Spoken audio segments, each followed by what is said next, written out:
Hello guys! Magluto ta og ginisang shrimp or hipon. Ato sa ninghuwaon na itong mga lamas, ahos, bombay, o sili.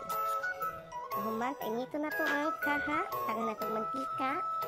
Dayon, lunod na to atong mga lamas. Atong ahos, atong bombay, at atong sili. Mix, mix, mix. Dayon, ilunod na to atong shrimp.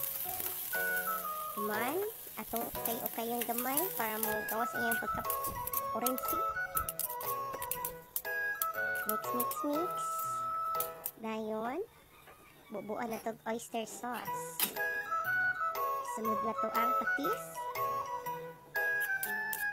Dayon, atong i-mix. Dayon, bubuan na to ang Sprite. Man, atong butangan o timpla. Magic sarap. Asin gamay. Dayon bitsin.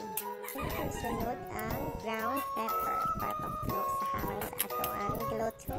Dayon mix mix mix balik. Pangwato na na itong mapupatan ng sabaw. And voila! Luto na atong gigisang shrimp.